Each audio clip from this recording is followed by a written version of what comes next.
ALSOL is a microcredit program in Mexico that makes small loans to female entrepreneurs who lack the collateral and credit history to secure financing from conventional banks. Borrowers use their business proceeds to repay loans in equal weekly installments and incur no penalty for missed payments other than lack of access to larger loans. Economists Gustavo Barboza and Sandra Trejos analyzed ALSOL data and found that rural borrowers, who mostly make and sell handicrafts, miss payments more often than urban borrowers do, partly because they sell their goods less frequently than they could. Barboza and Trejos claim that this behavior reflects strategic decisions that enable rural women to increase their profits per unit sold. Which finding, if true, would most directly support Barboza and Trejos's claim? A. Many marketplaces require entrepreneurs to pay marketplace operators a fixed percentage of each day's proceeds in exchange for permission to sell goods there. B. Rural entrepreneurs can typically sell their goods for higher prices in cities than in their home areas, but the number of people selling competing goods tends to be higher in cities. C. Due to the lower costs they incur, rural entrepreneurs tend to require smaller initial loans than urban entrepreneurs do. D. The cost to rural entrepreneurs to bring their goods to towns with marketplaces is high, but largely independent of the number of goods they bring. So in question number 16, the ALSOL is a microcredit program. So it is offered to both rural borrowers and urban borrowers, both. And what have they observed? So rural borrowers mostly make and sell handicrafts and they miss payments. They miss payments more often than urban borrowers do. So why is that? Partly because they sell their goods less frequently than they could. So Barboza and Trejos claim that this behavior reflects strategic decisions that enable rural women to increase their profits per unit sold.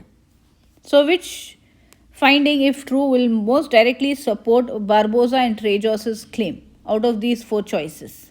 So if you say D, well done, this is the best answer. Choice D is the best answer because it presents a finding that, if true, would most directly support Barboza and Trejos' claim that rural female entrepreneurs who have received small loans from ALSOL are strategic in selling their goods less frequently than they could, even if it means missing payments.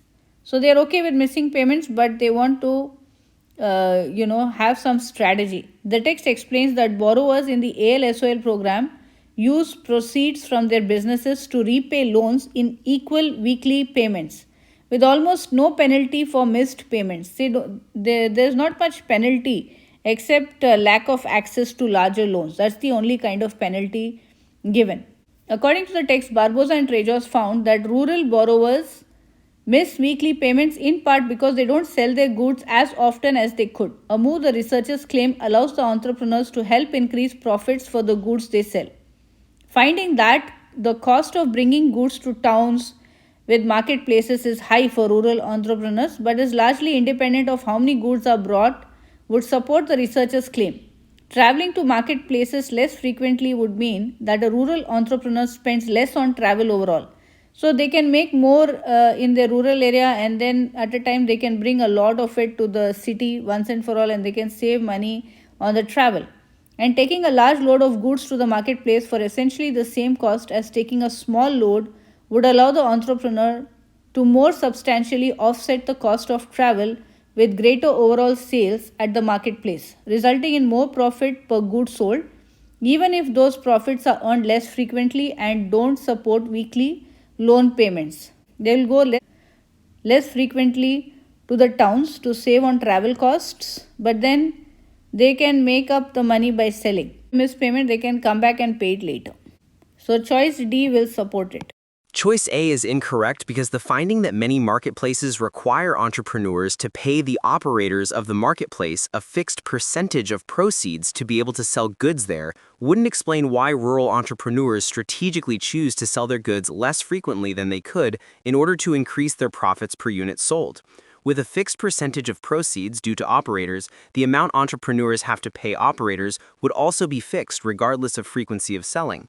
B is incorrect because the finding that rural entrepreneurs can usually sell their goods for higher prices in cities than in their local areas, but also face higher competition to sell goods in cities, wouldn't explain why rural entrepreneurs strategically choose to sell their goods less frequently than they could in order to increase their profits per unit sold. This is because both the higher prices and higher competition in cities would be stable factors, meaning there would be no clear reason for the rural entrepreneurs not to take every available chance to sell their goods in cities, and to instead sell their goods in cities only sometimes. Choice C is incorrect because the finding that rural entrepreneurs have lower costs and thus tend to require smaller initial loans than urban entrepreneurs do has no bearing on rural borrowers strategically choosing to sell their goods less frequently than they could, specifically to increase their profits per unit sold. The cost of producing goods doesn't depend on the frequency with which an entrepreneur sells those goods, so lower frequency alone wouldn't affect profits, and the initial loan amount is set and has nothing to do with how much profit is earned from each sale.